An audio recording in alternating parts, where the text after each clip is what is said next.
Why do certain people feel so familiar? Like you've just met them today, but you feel like you've known them for lifetimes. Why are some of our fears so irrational? They seem to not come from a previous experience in this lifetime. They just seem to come out of nowhere. I used to think past lives were probably nonsense. Some hippy dippy crystal shop type shit. And I wasn't really raised to believe in things that I couldn't see or touch or feel. And then one day I was meditating and I had a very strange experience. And then I started to have some other experiences. And then I got some reading recommendations that changed everything for me. The truth might be that death isn't really the end of our story. It's just kind of an intermission between this thing and the next thing. Your soul sheds the body, but consciousness just continues on. And life just becomes a chapter in a much larger story. If consciousness really survives death, then the question isn't whether life has meaning.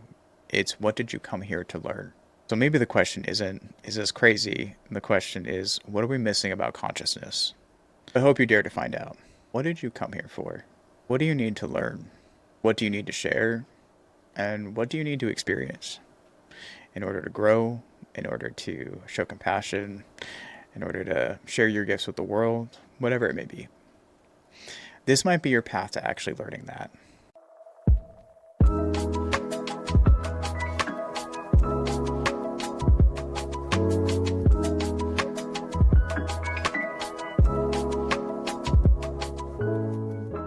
Why do certain people feel so familiar? Like you've just met them today, but you feel like you've known them for lifetimes. Why are some of our fears so irrational? They seem to not come from a previous experience in this lifetime. They just seem to come out of nowhere. You just feel so strongly and fearful about something that you can't really explain. And why do some children describe places they've never been with extreme accuracy? Today, we're talking about past lives. I used to think past lives were probably nonsense. Some hippy dippy crystal shop type shit. And I wasn't really raised to believe in things that I couldn't see or touch or feel. And then one day I was meditating and I had a very strange experience where it wasn't a dream. I wasn't asleep. I was aware of my surroundings even though my eyes were closed. But I was also someplace else. I was experiencing myself as different things, different animals even, and but it was so real. I could feel the water on me. I could feel the air, the wind. I could taste, I could touch, I could smell. And suddenly I felt like I couldn't really explain that. And then I started to have some other experiences. And then I got some reading recommendations that changed everything for me. And now I just get it. Because the truth might be that death isn't really the end of our story. It's just kind of an intermission between this thing and the next thing. We're going to talk about it. So what is a past life? I feel like people joke about that term. They say it in a very non-serious way to describe feelings that are important or things that they can't explain, right? But what is a past life? Well, it is kind of what it sounds like. It's a life that you experienced before this one. But the word before gets complicated quickly, because time may not function in the way that we understand it here on Earth. Humans experience time as past, present, future, but many spiritual traditions, near-death experiences, and people who study consciousness seem to suggest that perhaps time is happening all at once, that everything may exist simultaneously. Your soul may not be moving through time like chapters in a book. It may be experiencing different expressions of itself across dimensions, timelines, and different incarnations all at once. That's why some people can describe past life experiences as very present and very emotionally alive.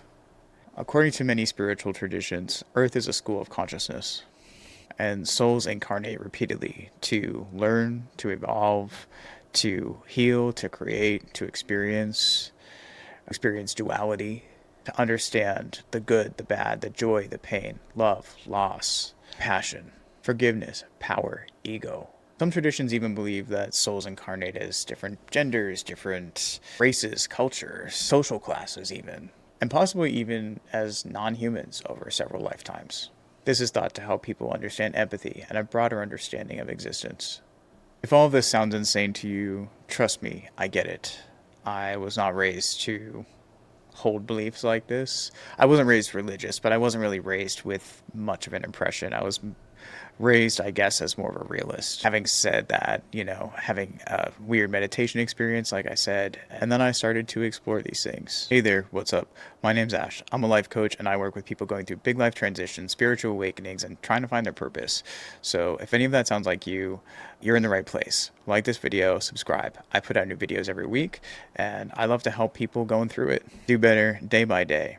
If you're interested in diving deeper and working with me, the link to my website is in the description, and you can book a session there. When you have these experiences in life, there's just this knowing that comes along with them that is hard to shake. It's a knowing that feels so certain. And even to people who are uncertain about literally everything in their life and they can't decide on everything, when they have these experiences, they're like, oh, I know that this happened to me and this was real.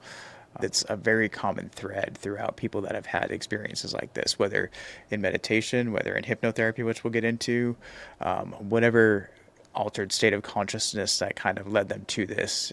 It doesn't really matter. Usually the experience is very similar in so many ways. They aren't just visual experiences. They feel very embodied, like you are living in that body, in that time and space, in the visual that you're experiencing.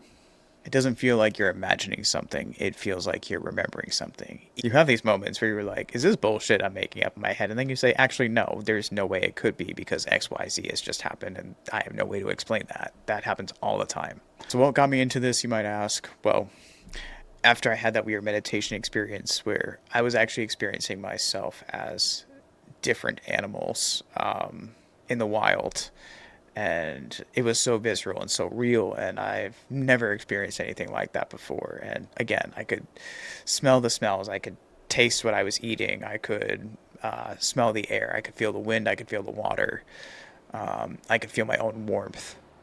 And again, I felt embodied into these creatures. And a friend who's a hypnotherapist, which I was kind of skeptical of hypnotherapy at the time. Like, I thought it was effective I thought hypnotherapy was something you just did for to quit smoking or to revisit like a trauma in this lifetime. I have heard about past lifetimes before, but I didn't really realize that so many people could access these memories from these lifetimes. It wasn't until my therapist actually suggested a book that really changed everything for me. It was called Many Lives, Many Masters by Brian Weiss. And it's a very famous book. It was written, I think, in the 80s, and it is still very popular today. And he has devoted his whole life to this. The reason I think this book is important is because he's, I believe, a Harvard-trained psychiatrist. And the whole premise of the book, without giving too much away, is that he had a patient who came to him, and she had bad depression and anxiety. She just wasn't getting better, and she had been to so many people. And he said, well, let's do a hypnotic regression to see if there is like some childhood trauma that is holding her back somehow, right? So he takes her into just a regular hypnotic regression. And hypnotic regressions are not particularly controversial. They've been done successfully for a long time. But what happened during that session was the beginning of something that changed both of their lives forever. This woman ended up she was describing her surroundings and what was going on and what she looked like, and it was clearly not present day. And basically, she was in this past lifetime, like in the 1600s or something. It was a very long time ago, and none of it made sense.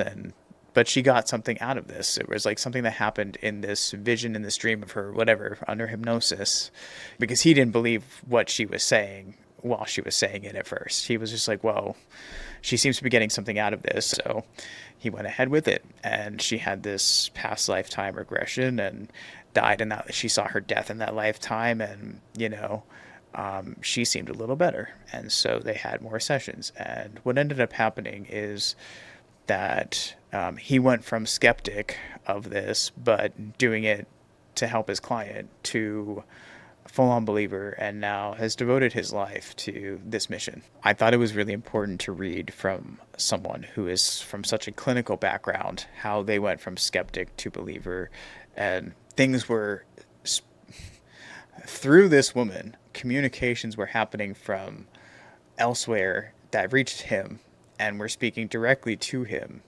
about details of his life. Again, this was in the 80s. It was not like somebody could look you up on the internet or find a lot of information about you. Things about his personal life were told to him through this woman by something else that he knew that she could not have known and nobody else could have known besides him and his wife. And a number of occurrences like that turned him from skeptic to believer that this must be real. Like, just because he didn't have this exact scientific metrics to measure it didn't make it any less real for him or for her. And that's really the premise for the book. And once you've graduated from Brian Weiss' world, you can move on to other more deeper aspects of this and talk about quantum concepts and a whole bunch of other things that do very much apply to this conversation. But baby steps, we're just dealing with the nuts and bolts today. At this point, I've read, I don't know, probably at least 30 books about this topic, relating to this topic. Performed a couple of regressions on myself and others.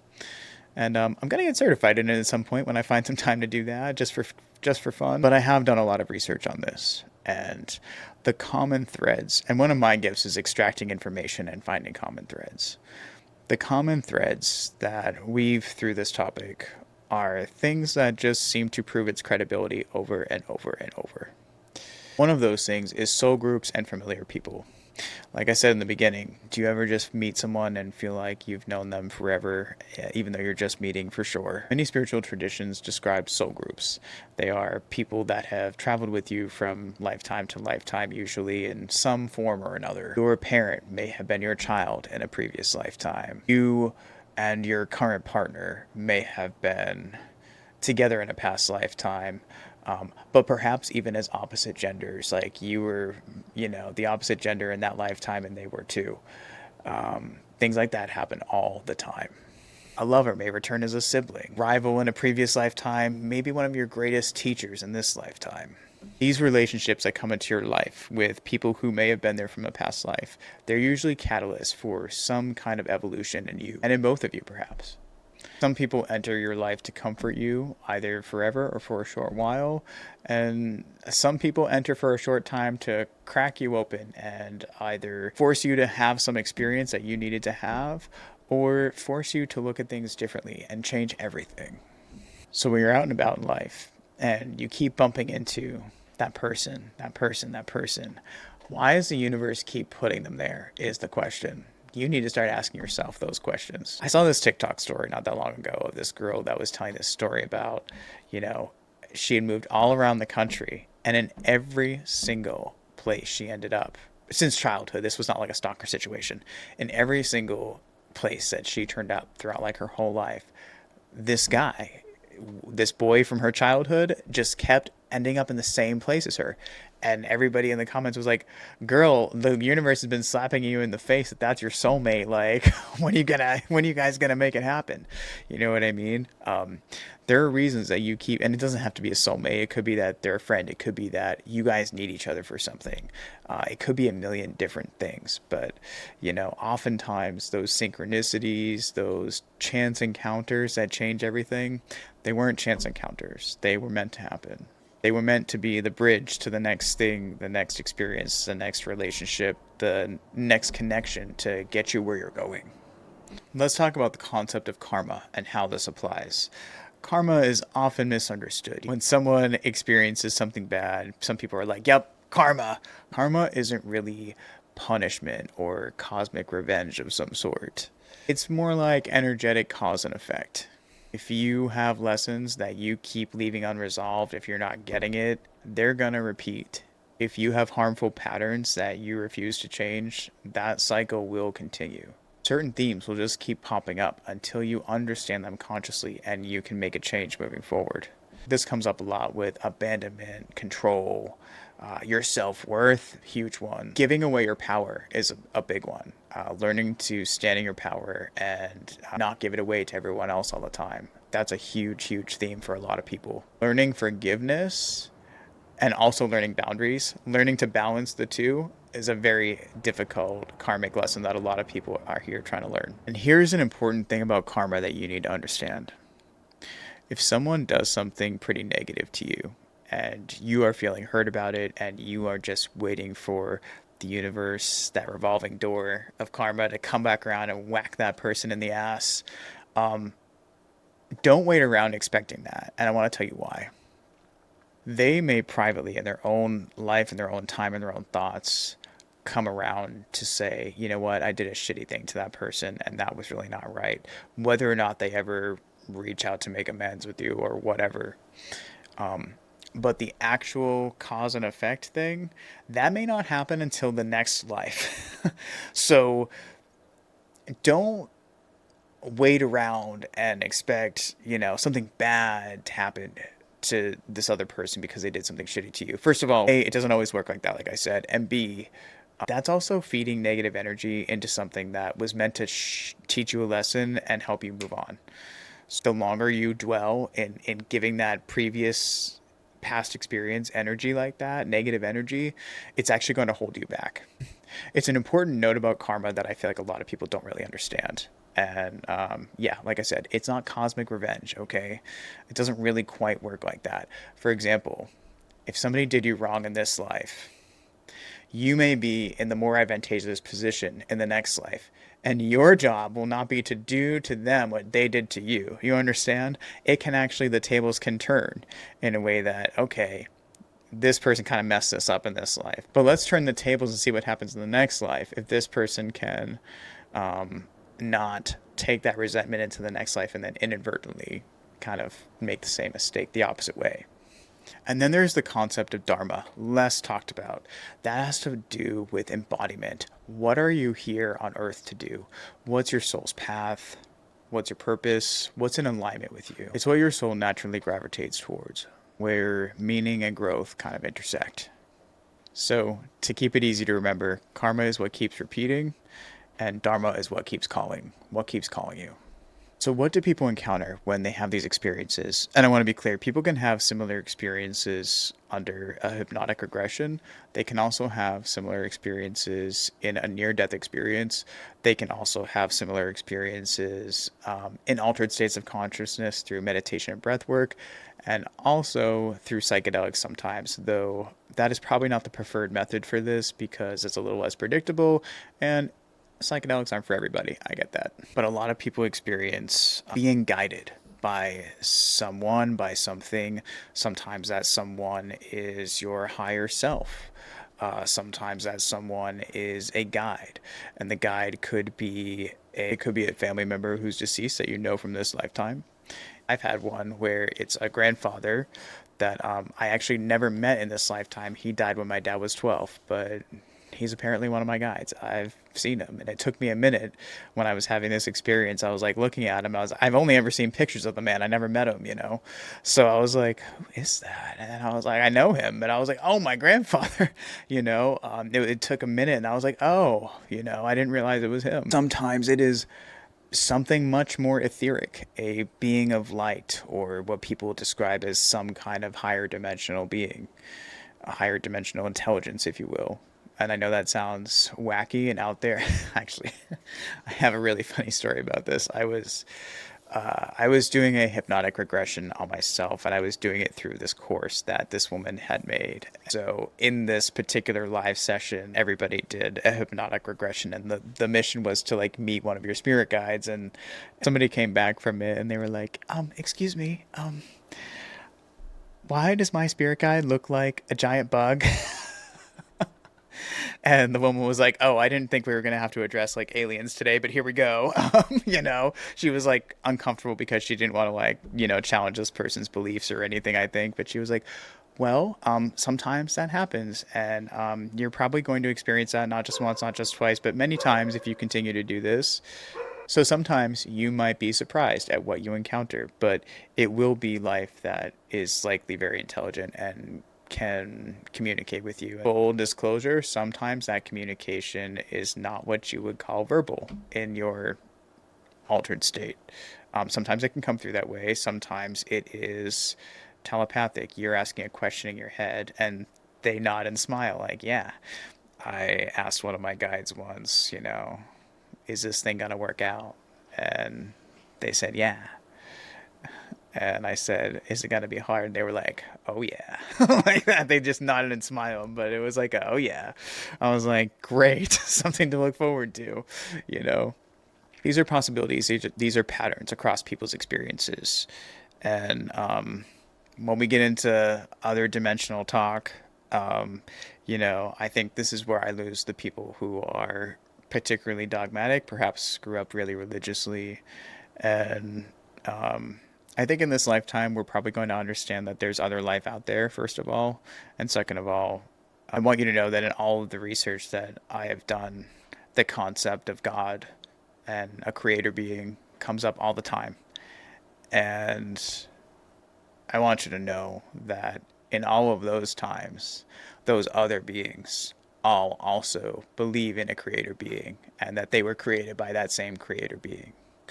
So all of the gods of the different religions and spiritual realms and whatever that or spiritual practices that people follow. I think it's all the same God, man. I think that's what we're all talking about, and I think that we can integrate our religious beliefs maybe without all of every word of every book that have mostly been written and translated and rewritten by human beings. I think if we take the concept and do away with a little bit of the strict scripture stuff, we can all get to the same place and understand a much broader context maybe for our creation and our lives. You don't have to give up God or your religion. You don't have to do any of that. I just want you to know that me talking about this stuff, whether if it makes you uncomfortable, you don't have to be uncomfortable with it. It doesn't mean that God is any less real.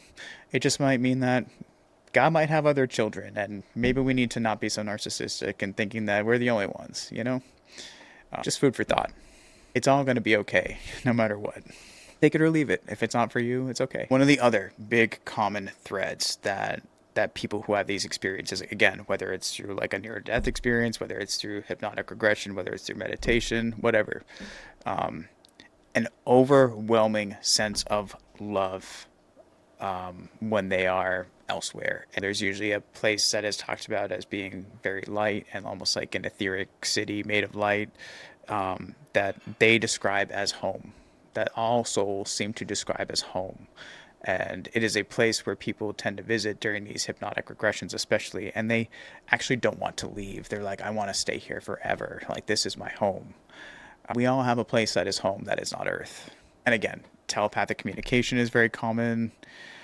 In a near-death experience, often there is what they call a life review, or if you're having a hypnotic regression and you see the in-between phase of when one life ends and before another one begins. There is a whole process that a soul goes through. There's a life review where you discuss the good, bad, and the ugly and the lessons you learned and maybe some of the ones you missed and maybe what's next in your next life. There's a regenerative phase, and then there's a reincarnation phase, if you will. Your soul's probably been here before, is the truth.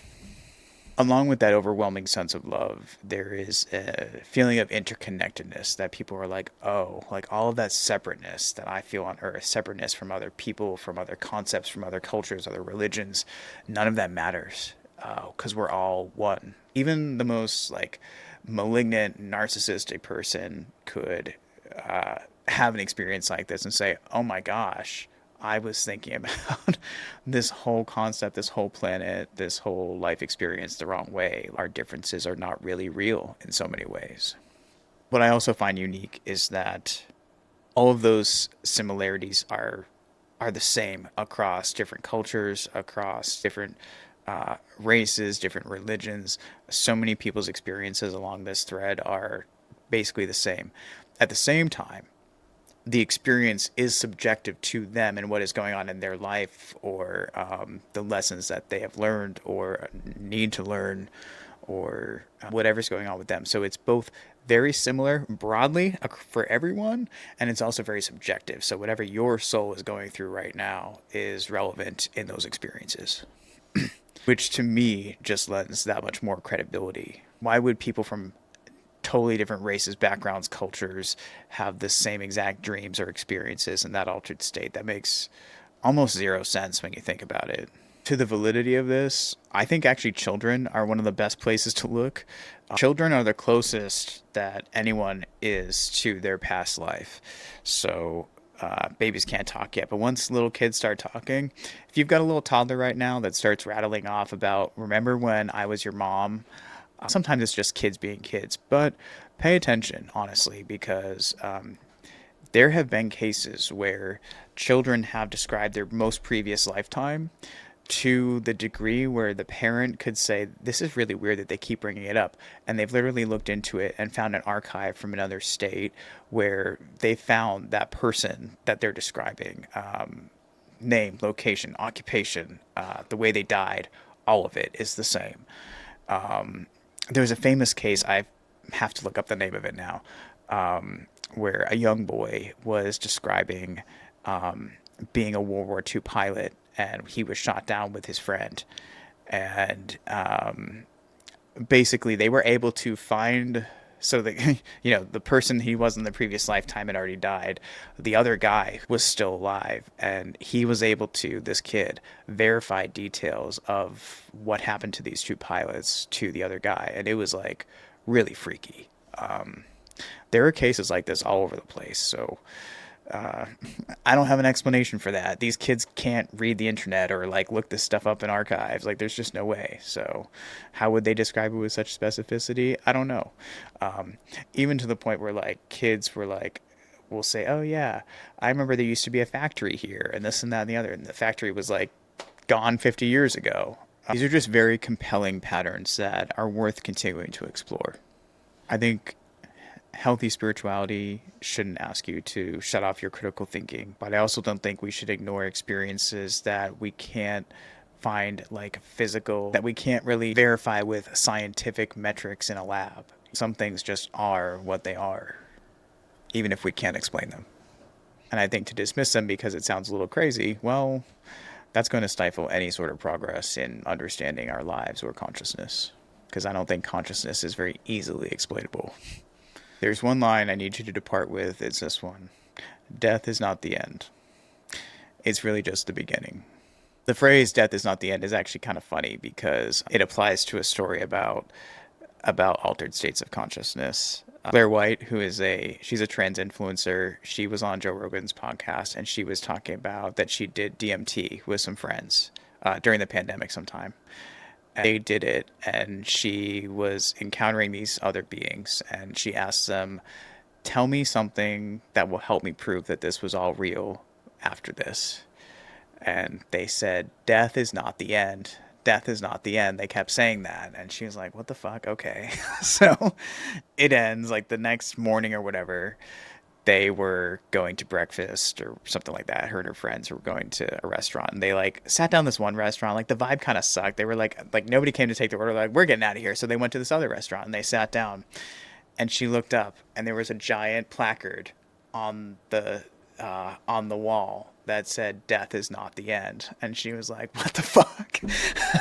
That is an example of how time works, and it's also they were giving her a message that mattered, but in a way that would tell her so that she would know. Death is a transition. It's not an annihilation like we're led to believe in so many ways. And until I started learning more about near-death experiences, it was hard for me to believe that. I was borderline an atheist before all this. There's a documentary I think it's called Surviving Death on Netflix, and it's a multi-part docu-series of people who have basically died medically and had experiences that they can't explain. This one woman in particular basically was drowned. She was in a kayaking incident in which she got pinned under a waterfall, and she was medically dead for an excessively long amount of time. But in the initial phases of this, she had this experience where she was surrounded by these beings, and they ended up telling her like three things. They said, one, it's not your time and you're going to have to go back. Two, I can't remember what one of the things was, but the third thing was, your son isn't going to make it to 18. And I think he was like 15 or 16 at the time, and he did end up dying right before his 18th birthday. The other thing that they said too was really weird and unexplainable. She had no way to understand how they could have said that to her, how she could have known that in her own mind if this was just some sort of hallucination. Everything they said came true, and the way that she woke up was seemingly medically impossible. But she was sent back. And there were many other experiences in that docuseries that were just truly profound and very unexplainable. Your soul sheds the body, but consciousness just continues on. And life just becomes a chapter in a much larger story. But there is one very important note I want to make about this. The term death is not the end, just the beginning. I think if someone's in a dark place, they might hear that and say, oh great, there's an escape route to all this. In all of my research, the topic of unaliving oneself has come up several times. And it's important for you to know that, like we say, that is not the answer. It isn't the answer. In doing that spiritually, karmically, you are cutting yourself off from lessons, from experiences that you were supposed to have here. And what usually happens in my research to a soul that has done that is that you end up having to come back to repeat a lot of those experiences over because you cut it short. You didn't get to the ones that were really important.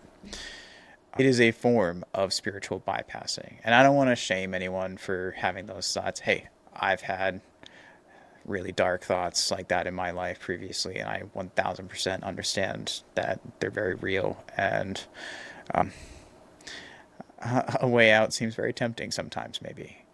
But spiritually, karmically, in my research, it proves time and time again that it really is not the way out. So if you are in a dark place, just know that it does get better. And there are experiences that we're all supposed to have that either teach us to move or teach us what we need. And whatever's coming is definitely better. There's a lot of good stuff too. Just remember that important lesson when it comes to the death is not the end conversation. I just feel like it gets overlooked a lot, and I wanted to bring it up. How does this help you in everyday life? Well, for one, it helps you understand repeating lessons and patterns in your life in a way that you haven't before. It helps you make sense of intense or failed relationships. It helps you heal irrational fears really well. A lot of times we have fears left over that are from a previous lifetime. Fears of something that could cause us harm. Fears of like the water, if somebody drowned in a past lifetime, is really common. A friend helped a girl who looked up at through her sunroof, just driving down the freeway, and had a panic attack because she was looking at the light through her sunroof. That's fucking weird, right? She was like, I need help for this. I don't know why that would even happen. So she went to see a hypnotherapist, and he realized that maybe something from a past lifetime was going on. So they did a past lifetime regression, and it turns out she had a previous life as a witch, and her looking up at the sky was the last thing she saw before she got, dangled by a rope. The only way I can say that on here, I think. So, and then she woke up out of it. She's like, oh, that makes sense now. I'm cured, I'm good to go. You can fast forward some healing in this way, in weird ways. Weird irrational fears you have, they might be from past life. And I know that sounds wackadoo, but shit, if it works, why do you care? Just go try it. And then from a spiritual aspect, it can help you feel more connected to others. It can help you reduce your fear of death, finding a deeper purpose in life. In fact, using those experiences to find your purpose in life is often an avenue that people just totally change their trajectory. And then understanding things that you previously thought of as suffering, as understanding them differently as lessons. And it doesn't mean they weren't painful. It doesn't mean that they didn't suck. It means that they were meant to teach you something. And sometimes having that knowing really helps. And that's another thing. When you have these experiences, there is a knowing that comes along with whatever you're seeing unfold or being said in front of you. You're getting like a lot more context in that in your head, because it's almost like you're re-remembering. You're like, oh, I know, I remember this. I know this. Like, I know also these other things that I'm not seeing right now about this lifetime. You seem to, it's hard to describe unless you're experiencing it, but you seem to have this knowing about the general gist of what's going on, not just in this scene that you're kind of seeing unfold, but the whole lifetime that you were talking about, that you're in, rather. So going back to how do you access these states of mind? You can do a hypnotic regression on yourself. You can go see a professional to do it. I think you get better results with a professional just because there's a whole like intake phase where they kind of assess what you really want out of it and help build up your openness to the experience. Honestly, as long as you're open to the experience and not totally judgmental of it, it will really help you actually have an experience. The more closed off you are, the more negative you are about this is never going to work. Like, I'm never going to be able to do this. You don't have to be an expert in anything to do this. You don't have to really have experience doing it. If you can just be relaxed and open, it's probably like the two biggest things you can do. And I like really open ended when you're like looking for specific answers. Maybe there's like, okay, I really want to find my purpose. I really have this health thing that I need to figure out. I really need to understand this relationship and what happened with it, whatever. What do I need to know about this relationship in my life? And then I like a good open-ended, like, what do I need to know right now? Those are, I get some of the most profound answers when I ask like the just open-ended, what do I need to know right now? What's most important for me to understand? When you go into things with specific intentions, you can get specific answers. Hypnotherapy is probably the most structured and easy to track where you're at and where you're going. Meditation can be sporadic, some meditations you're just trying to clear your head and struggling to do it. Other meditations, all of a sudden you're on a wild ride through the cosmos. You're like, how the fuck did I get here? You just astral projected. Meditation can be less predictable for a lot of people. It really depends on the person. It can be unpredictable for me. Breath work can be really strong. There are, I forget what it's called exactly, but people have like nicknamed it like DMT breath work. You can do like some intense breathing to like really alter your state of mind. And I've done a couple of them. They're pretty interesting. Definitely I was on the verge of having some experiences when I did that. And then, of course, there's the psychedelics route again. Important for integrating and understanding trauma, life lessons, things like that. As far as getting to a previous lifetime, that's not always where you go on psychedelic trips. The trip teaches you what it needs to teach you. And actually, shaman tend to say that if you see like a bright, cute, funny, fun experience over here, just looks like a little party, and then you see like the dark, scary thing over here, go to the dark and scary thing because that's where your transformation lies. The bright, sunny, happy little trip is just for fun. The other thing is for your transformation. Psychedelics are the hardest path to anything because I think the hardest part about psychedelics is that you have to give up control of your thoughts, of what's going to happen next, of what you're going to see. You have to give up control of that. And that's the hardest thing about dipping into psychedelics. So probably not my recommended route for people who are trying to actually have like a past life regression. I really think doing hypnosis recordings yourself or doing it with a professional or a friend who knows how to do it is really great. I don't really think you need to be clinically trained to do this successfully, but a lot of people do get trained, and that's okay.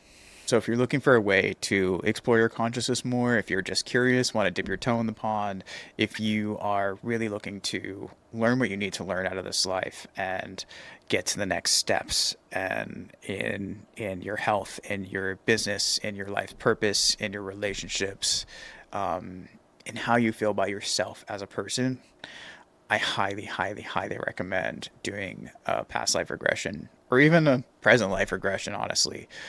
Exploring hypnotherapy is a life changer for so many people. And again, if you're open to it, if you're calm, if you're open to it, you'll probably get somewhere with it. If not on the first try, you will get somewhere with it pretty quick. You don't need to be experienced to get somewhere with it. Don't be afraid to be curious, and don't be afraid to explore your consciousness. It's probably one of the best things you can do to better understand yourself as a person and live a fuller life. I could not be more serious when I say that. Maybe your soul is far older than your name, your job, your title, your current struggles, or this life. Maybe life isn't the beginning of a story, but just a continuation of it. If consciousness really survives death, then the question isn't whether life has meaning. It's what did you come here to learn? Whether you believe in this literally, symbolically, or not at all. One thing is for certain. So many people across races, cultures, religions, different parts of the world are having these eerily similar experiences. So maybe the question isn't, is this crazy? The question is, what are we missing about consciousness? So I hope you dare to find out. What did you come here for? What do you need to learn? What do you need to share? And what do you need to experience in order to grow, in order to show compassion, in order to share your gifts with the world, whatever it may be? This might be your path to actually learning that. So stay open, be a little experimental, and if you dare, try hypnotherapy. We can't resist learning more about consciousness. It will be the thing that holds us back. So dare to try. Till next time, peace.